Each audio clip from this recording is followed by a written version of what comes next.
ସମସ୍ତଙ୍କୁ ମୋର ଆନ୍ତରିକ ପ୍ରେଜ୍ ଦ ଲର୍ଡ। ଆଜି ଆମେ ସାମୁଏଲଙ୍କର ବିଷୟ ଶୁଣିବା। ପ୍ରଥମ ସାମୁଏଲ 1:1। ଇଫ୍ରାଇମ ଦେଶସ୍ଥ ପର୍ବତମୟ ଜଣେ ଇଫ୍ରାଇମୀୟ ଲୋକ ଥିଲା। ତାର ନାମ ଏଲକାନା ଥିଲା। ଏଲକାନାର ଦୁଇଟି ଭାର୍ଯ୍ୟା ଥିଲେ। ଗୋଟିଏର ନାମ ହାନ୍ନା ଏବଂ ଆଉ ଗୋଟିଏର ନାମ ପନିନ୍ନା। ପନିନ୍ନାର ସନ୍ତାନ ସମ୍ପତ୍ତି ସବୁ ଥିଲା, କିନ୍ତୁ ହାନ୍ନାର ସନ୍ତାନ ସମ୍ପତ୍ତି ନଥିଲା। ତେଣୁ ବର୍ଷେ ପରେ ବର୍ଷେ ତାଙ୍କେ ଇସ୍ରାଏଲର ମନ୍ଦିର ଯାଇ ବଳିଦାନ କରିବାକୁ ଯାଉଥିଲେ। ତେବେ ହାନ୍ନା ଇସ୍ରାଏଲର ମନ୍ଦିରକୁ ଯାଇ ପ୍ରାର୍ଥନା କଲେ କି ତାଙ୍କରକୁ ଗୋଟେ ପୁତ୍ର ଦିଅ, ତହିଁରେ ସେ ବଡ଼ ହେଲେ ତାଙ୍କର ପାଖକୁ ଆଣି ସମର୍ପଣ କରିଦେବେ।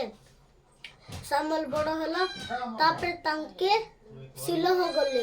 ଶିଲୋହର ମନ୍ଦିରକୁ ଯାଇକିନା ଏଲି ଯାଜକକୁ ସମର୍ପଣ କରିଦେଲେ। ଏଲି ଯାଜକର ଦୁଇଟି ପୁତ୍ର ଥିଲା, ଗୋଟେର ନାଁ ହଫନି ଏବଂ ଫିନୋସ। ଗୋଟେ ଦିନ ସାମୁଏଲକୁ ପରମେଶ୍ୱର ଡାକିଲେ, ସାମୁଏଲ ସାମୁଏଲ ସାମୁଏଲ 3 ଥର ଡାକିଲେ। ତାପରେ ସାମୁଏଲ ଏଲି ଯାଜକ ପାଖକୁ ଯାଇ କହିଲେ, ସ୍ୱାମୀ ତୁମେ ମୋତେ ଡାକିଲ କି?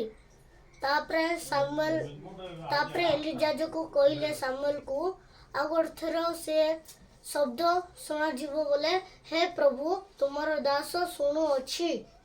ତାପରେ ପ୍ରଭୁ ସାମୁଏଲ ସହିତ କଥା ହେଲେ। ଏଲି ଯାଜକର ଦୁଇଟି ପୁତ୍ର ମରିବେ ଏବଂ ଏଲି ଯାଜକ ସେଇ କଥା ଶୁଣି ସେ ମିଶା ମରିବ। ତ ହିଁ ସାମୁଏଲ ରାଜା ହେଲେ ଆଉ ସାଉଲକୁ ରାଜା କଲେ। ସାଉଲ ରାଜା ହେଲା ପରେ ସାଉଲ ଗୋଟେ ପାପ କରିଦେଲା। ପାପ କରିଲା ପରେ ସାମୁଏଲ ଦାଉଦକୁ ରାଜା କଲେ। ଆମେନ୍।